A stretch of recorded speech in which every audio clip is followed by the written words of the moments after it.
नमस्कार, India voice देख रहे हैं आप और मैं हूं आपके साथ शिवम दुबे। बुलेटिन की करेंगे शुरुआत। आपको बता दें कि दिल्ली में सांसद खेल महाकुंभ का आयोजन हुआ। वहीं प्रधानमंत्री नरेंद्र मोदी ने कहा कि सांसद खेल महाकुंभ में खिलाड़ियों में उत्साह, आत्मविश्वास नजर आ रहा है। उन्होंने कहा कि खेलों के लिए सरकार का भी वही जज्बा है जो मैदान में खिलाड़ियों का होता है।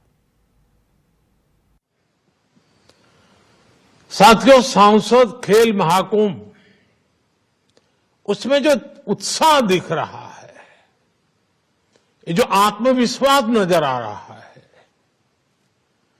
आज हर खिलाड़ी की, हर युवा की पहचान ये उत्साह, ये उमंग, ये जोश बन चुका है। आज खेलों के लिए सरकार की भी वही स्पिरिट है जो मैदान पर खिलाड़ी की होती है। हमारे खिलाड़ी हमेशा से चाहते थे कि उन्हें ग्राउंड लेवल पर ज्यादा से ज्यादा खेलने का मौका मिले। खिलाड़ियों की इस भावना को आज भारतीय जनता पार्टी सांसद खेल महाकुंभ से बहुत मदद मिलती है। जो बजट आया है वो भी एक तरह से देश के युवाओं को ही समर्पित है। सरकार जो रेल, रोड पर आधुनिक इंफ्रा 11 लाख करोड़ रुपए से भी ज्यादा खर्च करने जा रही है, उसके सबसे बड़े लाभार्थी तो युवा ही होंगे। अच्छी सड़कों की सबसे ज्यादा ख्वाहिश किसे होती है? हमारे युवा को। नई वंदे भारत ट्रेनों को देखकर कौन सबसे ज्यादा खुश होता है? हमारा नौजवान, हमारे युवा। भारत आधुनिक इंफ्रा पर जो 11 लाख करोड़ रुपया खर्च करने जा रहा है, उसमें युवाओं के लिए ही सबसे ज्यादा रोजगार के नए मौके बनेंगे। अपनी खेल प्रतिभा का शानदार प्रदर्शन करने वाले सभी खिलाड़ियों को बहुत बहुत बधाई। खेलों में हार तो कभी होती ही नहीं है। खेल में या तो आप जीतते हैं या तो खेल में आप सीखते हैं। इसलिए मैं सभी खिलाड़ियों के साथ ही उनके जो कोच वहां उपस्थित हैं, जो परिवारजन वहां मौजूद है, उन सभी को भी अपनी शुभकामनाएं देता हूं। कर्नाटक से कांग्रेस पार्टी के एकमात्र लोकसभा सांसद डीके सुरेश के बयान ने भूचाल ला दिया है। उसी को लेकर उत्तर प्रदेश के उप मुख्यमंत्री केशव प्रसाद मौर्य ने कहा कि सांसद डीके सुरेश कर्नाटक से आते हैं। एक तरफ राहुल गांधी भारत जोड़ो न्याय यात्रा निकाल रहे हैं और दूसरी तरफ उनके सांसद दक्षिण भारत को अलग देश बनाने की बात कर रहे हैं। मुझे लग रहा है कि जो बोला गया है वो सही है, क्योंकि शायद कांग्रेस 40 सीट भी ना जीत पाए और देश कांग्रेस मुक्त देश की तरफ आगे बढ़ रहा है। वहां गिरा। अरे क्या कर सांसद डीके सुरेश कर्नाटक राज्य से आते हैं। एक तरफ श्री राहुल गांधी जी भारत जोड़ो न्याय यात्रा निकालने के ऊपर आईडी, दूसरी तरफ कांग्रेस का सांसद संसद में खड़े होने दक्षिण भारत को अलग देश बनाने की बात कर रहा हूँ। हाँ। तो ऐसी भाषा का प्रयोग करने वाली कांग्रेस की दुर्दशा तो 40, मुझे लग रहा है कि जो बोला गया है वो कोई गलत नहीं हो सकता, 40 से भी नीचे जाए। अगली खबर बदायूं से है, जहां संदिग्ध परिस्थितियों में महिला जज का शव मिला। आपको बता दें कि सरकारी आवास में जज का शव फंदे से लटका हुआ मिला। वहीं फांसी लगातार आत्महत्या की आशंका जताई जा रही है। सूचना मिलते ही मौके पर पहुंचे एसएसपी के साथ आला अधिकारी मामले की जांच पड़ताल में जुटे हुए हैं। घटना सदर कोतवाली क्षेत्र के जज कॉलोनी की बताई जा रही है।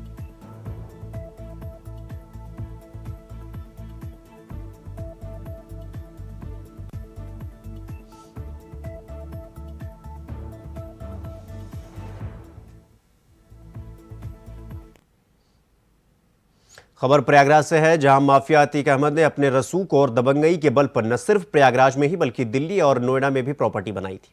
तो वहीं प्रयागराज की ऑक्टोपस और जिराफ टीम ने लंबी जांच के बाद आखिर नोएडा में अतीक का 3 करोड़ 70 लाख रुपए का मकान खोज निकाला। अतीक अहमद का यह बेशकीमती मकान नोएडा के सेक्टर 136 में बना हुआ है और इसका नाम मन्नत रखा गया है। अतीक अहमद के इस मन्नत को प्रयागराज पुलिस ने गैंगस्टर में अटैच कर लिया है और जल्द ही पुलिस इस मकान पर डुगडुगी बजवाकर कुर्की का ऐलान कर देगी।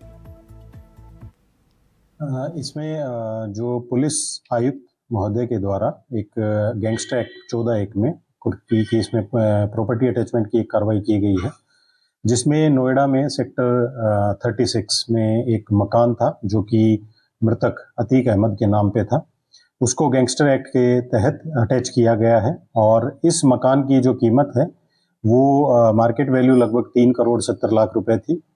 तो ये जो कार्रवाई हुई है वो ये गैंगस्टर एक्ट 14(1) के तहत की गई है। तो वहीं संत कबीर नगर जिले के कबीर मगहर महोत्सव के समापन समारोह पर 591 जोड़ों के विवाह समारोह कार्यक्रम का आयोजन किया गया, जिसमें मुख्यमंत्री योगी आदित्यनाथ ने विवाहित जोड़ों को आशीर्वाद दिया। वहीं सीएम योगी ने 360 करोड़ की 114 परियोजनाओं का लोकार्पण और शिलान्यास किया, जहां सीएम योगी आदित्यनाथ ने कहा कि अगर किसी ने किसी बेटी को छेड़ने की कोशिश की तो खैर नहीं, थोड़ी ही देर नवे पुलिस गिरफ्तार कर लेगी। और सुनिए योगी आदित्यनाथ ने क्या कुछ कहा। संत कबीर नगर जनपद में आने वाले समय में अपना मेडिकल कॉलेज हो, मैंने प्रशासन से पहले ही कह रखा है कि भाई यहां के लिए भी जमीन चिन्हित करिए, कहां यह बन सकता है। बस अड्डे के निर्माण की कार्रवाई को भी आगे बढ़ाया जा सके, जहां ये हो। अगर इतनी सब सुविधाएं देनी है तो उसके लिए सुरक्षा का माहौल चाहिए और इसी के लिए integrated command and control centre, ये integrated command and control centre जहां पे एक ही जगह से बैठ करके, एक कमरे में बैठ करके पूरे नगर और जनपद के प्रमुख स्थानों की सीसीटीवी से एक एक जगह की जानकारी वहां पर कैद होती रहेगी, रिकॉर्ड भी होती रहेगी, लोग देखेंगे भी। और अगर किसी ने बदमाशी करने का प्रयास किया, किसी बेटी को छेड़ने का प्रयास किया, किसी की इज्जत पे हाथ डालने का प्रयास किया या कहीं चोरी डकैती करने का प्रयास किया, तो अगले चौराहे पे जाते जाते पुलिस उसको स्वयं दबोच देगी, भाग नहीं पाएगा, वो भाग नहीं पाएगा। एक जगह से सब कुछ वहीं से उसको पता ही नहीं लगेगा, लेकिन अगले चौराहे पर इससे पहले कि कुछ हो तब तक राम नाम सत्य है की बात सामने आ जाएगी। ये कमांड एंड कंट्रोल सेंटर एक तो सुरक्षा का बेहतर माहौल देगा और दूसरा ट्रैफिक मैनेजमेंट के लिए।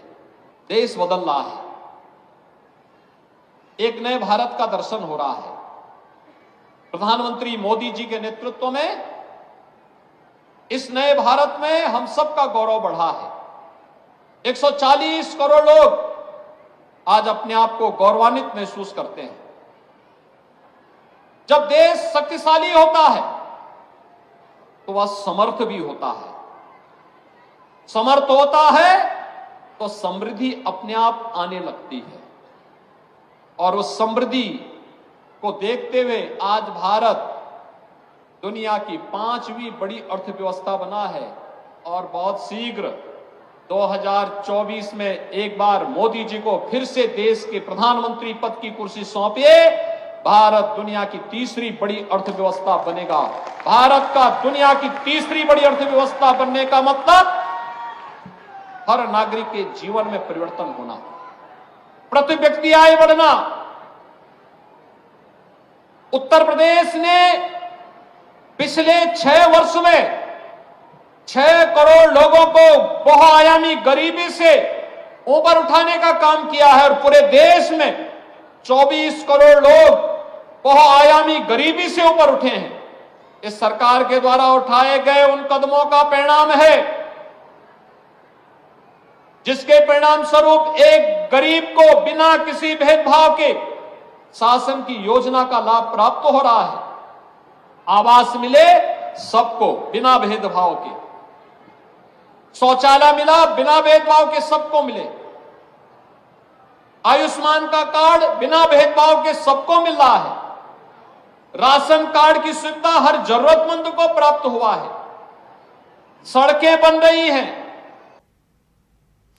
खबरों में आगे बढ़ेंगे। आपको बता दें कि भारतीय जनता पार्टी के वरिष्ठ नेता और राष्ट्रीय महासचिव दुष्यंत गौतम से इंडिया वॉइस के संवाददाता अजय चौहान ने खास बातचीत की है। सुनिए दुष्यंत गौतम जी ने क्या कुछ कहा। हमारे साथ खास बातचीत करने के बीजेपी के राष्ट्रीय महासचिव में बात करें जिस गठबंधन को लेकर के, जिस नीतीश कुमार का जो साथ छूटा उसके बाद गठबंधन कहीं बिखरता नजर आया। सर कैसे देखते हैं कि लगातार गठबंधन एक साथ था, 26 दल एक साथ थे, लेकिन नीतीश के बाद गठबंधन नजर नहीं आ रहा है। नीतीश को क्यों दोषी ठहरा रहे? तो उससे पहले भी था। मध्य प्रदेश के चुनाव में कांग्रेस ने अखिलेश विकलेश करके अपमान करने का काम किया था। पंजाब के मुख्यमंत्री ने कहा एक थी कांग्रेस। ममता बनर्जी लगातार वहां पे कहती रही है कांग्रेस यहाँ पे पैर तो जमा के देखे। वो वामपंथियों को सबको जितने भी गठबंधन में थे लोग सब एक दूसरे के विरोधाभासी थे और एक दूसरे का अपमान करते रहे अपने अपने राज्यों के अनुसार।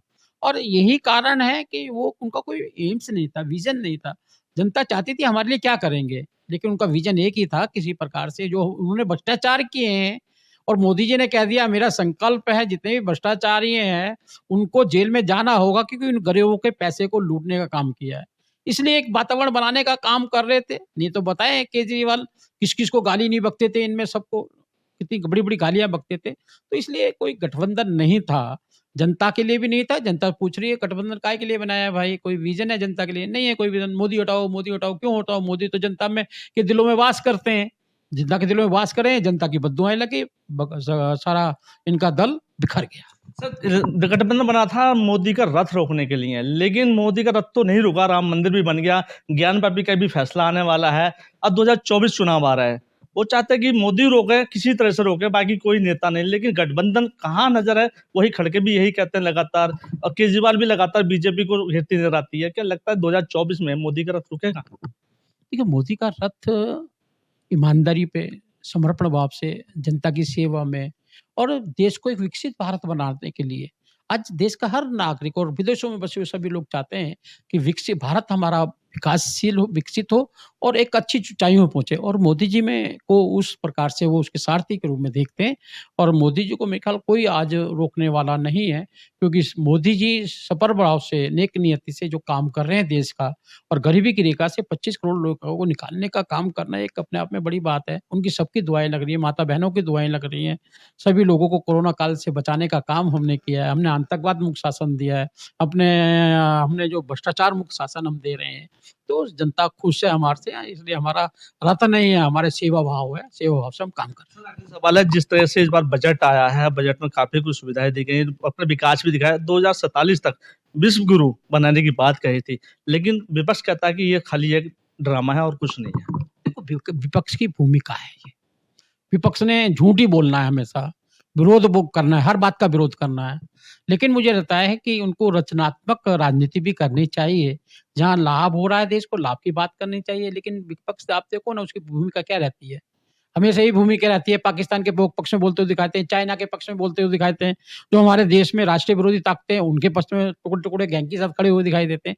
तो उनकी राष्ट्रीय भावना ना होने के कारण मुझे लगता है कि उनका भी कोई विपक्ष कहीं भी आपको दिखाई देने वाला नहीं है।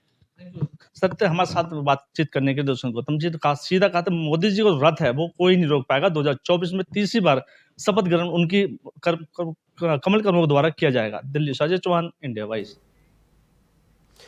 भाजपा के वयोवृद्ध नेता लालकृष्ण आडवाणी को 96 साल की उम्र में देश के सबसे बड़ा नागरिक सम्मान भारत रत्न से सम्मानित किया जाएगा। प्रधानमंत्री नरेंद्र मोदी ने शनिवार को सोशल मीडिया प्लेटफॉर्म पर इसकी जानकारी दी। इसके बाद लालकृष्ण आडवाणी ने राष्ट्रपति और पीएम का आभार जताया।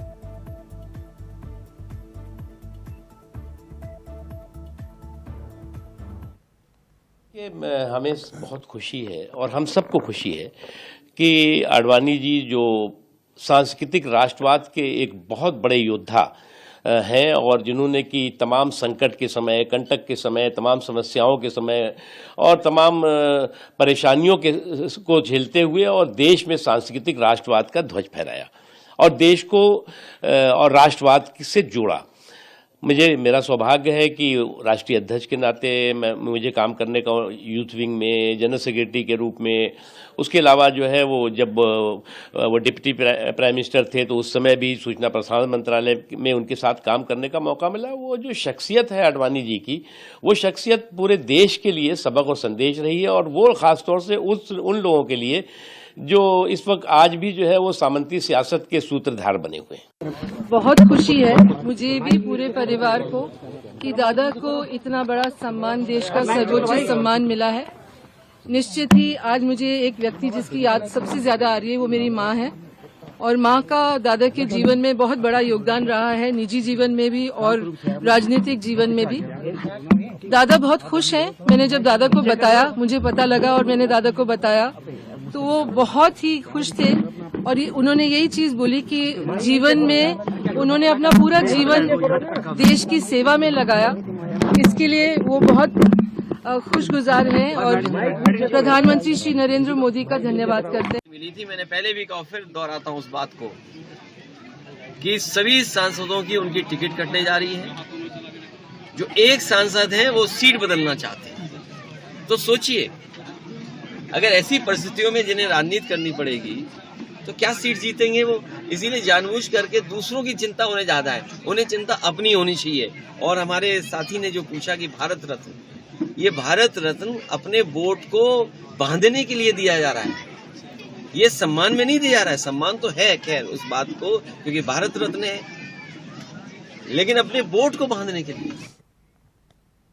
तो वहीं अगली खबर पंजाब के बाबा बकाला से है, जहां आम आदमी पार्टी के एक कैबिनेट मंत्री की मुश्किलें कम होने के बाद अब आम आदमी पार्टी के एक विधायक की मुश्किलें बढ़ती हुई नजर आ रही हैं। आपको बता दें कि कोर्ट ने एसएसपी को विधायक की गिरफ्तारी करने के आदेश दिए हैं। चेक बाउंस मामले में गिरफ्तारी करने के आदेश दिए गए हैं। साथ ही 17 फरवरी 2024 तक गिरफ्तार करके कोर्ट में पेश करने के आदेश भी दिए गए।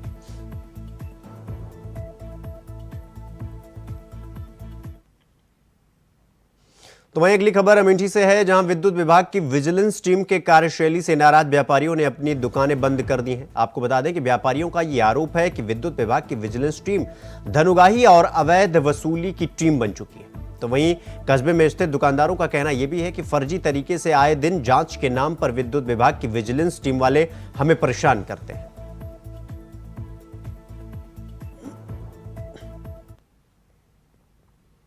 मुरादाबाद के सिविल लाइन में अंबेडकर पार्क में हिंदू संगठनों के कार्यकर्ताओं ने जमकर हंगामा कर दिया। आपको बता दें कि जहां बजरंग दल जिला प्रमुख मोनू बिश्नोई ने 3 बजरंग दल कार्यकर्ताओं को गोकसी के मुकदमे में जेल भेजे जाने से हिंदू संगठनों में भारी उबाल देखा जा रहा है। आपको बता दें कि मुरादाबाद पुलिस के खिलाफ सभी हिंदू संगठन एक साथ आकर सैकड़ों कार्यकर्ताओं का जमावड़ा लगाकर प्रदर्शन कर रहे हैं।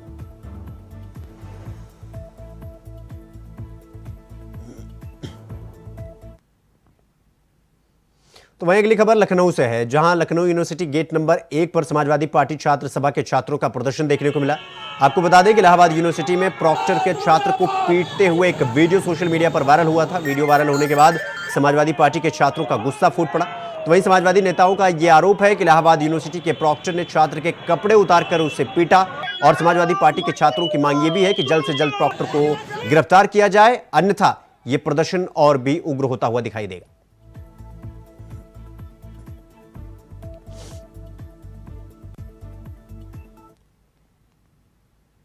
यूपी के सीएम योगी आदित्यनाथ आज कन्नौज पहुंचे। दोपहर 12:18 पर उनका हेलीकॉप्टर बोर्डिंग ग्राउंड में लैंड हुआ, जिसके बाद वो सीधे दिवंगत एमएलसी बनवारी लाल दोहरे के घर पर पहुंचे, जहां उन्होंने पूर्व एमएलसी को पुष्पांजलि अर्पित की। इसके बाद उनका काफिला बोर्डिंग ग्राउंड में पहुंचा, जहां उन्होंने भाजपा सांसद सुब्रत पाठक के पिता ओम प्रकाश पाठक की पुण्य स्मृति में आयोजित कार्यक्रम में शिरकत की।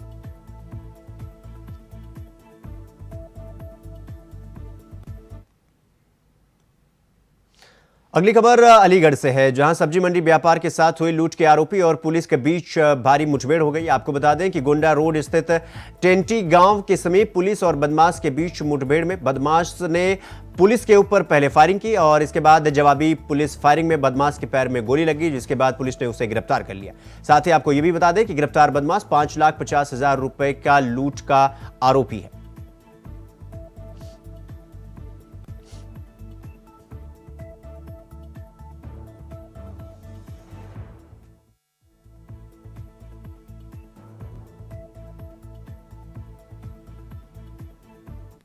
खैर की पुलिस टीम को एक बदमाश के आने की सूचना प्राप्त हुई, जिस सूचना पर तत्काल खैर की पुलिस टीम द्वारा आवश्यक घेराबंदी करते हुए बदमाश को रोकने और पकड़ने का प्रयास किया गया, जिस पर बदमाश द्वारा पुलिस टीम पर जान से मारने की नीयत से फायर किया गया और पुलिस टीम द्वारा की गई जवाबी फायरिंग में बदमाश घायल हो गए, जिसे तत्काल प्राथमिक उपचार को अस्पताल रवाना किया गया। पूछताछ में घायल बदमाश द्वारा बताया गया कि उसने और उसके 3 अन्य साथियों ने मिलकर के दिनांक 27 जनवरी 2024 को एक आड़त की व्यापारी को अनाज खैर मंडी के पास में रोक करके लूटपाट की गई थी। खबरों में आगे बढ़ेंगे। अगली खबर तरनतारन से है, जहां अंतर्यामी कॉलोनी में एक निजी स्कूल और एसजीपीसी की जमीन पर पुराने विवाद को लेकर आज निशानदेही करने के लिए भारी पुलिस बल और जिलाधिकारी पहुंचे। आपको बता दें कि पिछले काफी समय से एसजीपीसी और एक निजी स्कूल के बीच जमीन को लेकर विवाद चल रहा था, जिससे लेकर निजी स्कूल के मालिक ने माननीय उच्च न्यायालय का दरवाजा खटखटाया और माननीय उच्च न्यायालय के आदेशानुसार कोर्ट आज पुलिस और एसडीएम ने उन्हें बुलाया। तो वहीं विवादित जमीन के सीमांकन के दौरान निजी स्कूल के प्रिंसिपल हरपाल सिंह यूके ने कहा कि माननीय न्यायालय के आदेश के तहत जो सीमांकन किया जा रहा है हम उससे सहमत हैं। और दूसरी ओर शिरोमणि गुरुद्वारा प्रबंधक कमेटी के धर्म प्रचारक कमेटी के नेता विजय सिंह ने कहा कि निजी स्कूल के साथ लगती जमीन पर पिछले कुछ समय से एसपीजीसी के साथ विवाद चल रहा था, जिस पर माननीय अदालत ने सीमांकन का आदेश दिया है।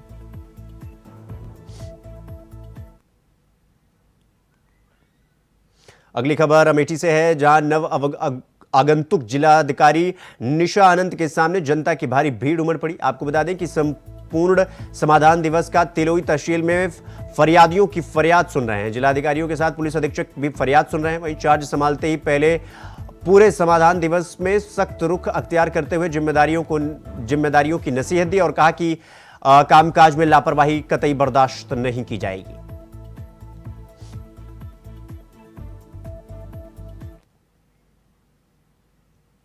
अगली खबर मिर्जापुर से है, जहां शुक्रवार को दोपहर गठित टीम बड़ा बगीचा पंचायत भवन पहुंचकर लाभान्वितों को अलग अलग करके बुलाया और उनसे उनकी जाति के संदर्भ में जानकारी ली, जिस पर कुछ लोगों ने अपने को मुसहर और कुछ ईमानदार दिखाते हुए खुद को चौहान बताया। तो वहीं एक लोगों ने बताया कि सातों लाभान्वित एक ही पटीदार और सब एक ही परिवार के हैं, तब भला कोई मुसहर और कोई चौहान कैसे हो सकता है। इस मामले में लेखपाल सहित पूरी जांच कमेटी को तो पंचायत भवन नहीं आए थे, उनके घर पर पूछताछ किया गया, जिसके बाद यह पता चला कि गलत तरीके से लोगों को आवास योजना का लाभ दिया गया था। बताया यह भी जा रहा है कि इस मामले में अब ग्राम प्रधान सहित सेक्रेटरी पर गाज गिरने की संभावना है।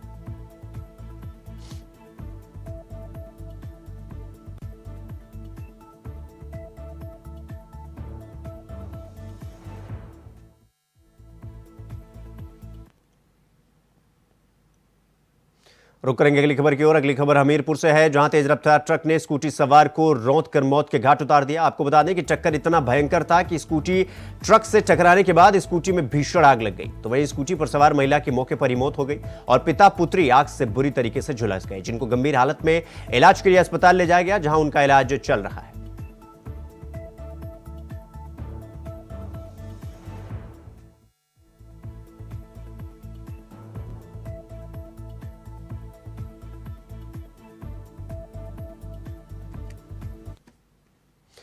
बुलेटिन में फिलहाल अभी के लिए बस इतना ही। देश दुनिया की तमाम खबरों को देखने के लिए देखते रहिए इंडिया वॉइस। नमस्कार।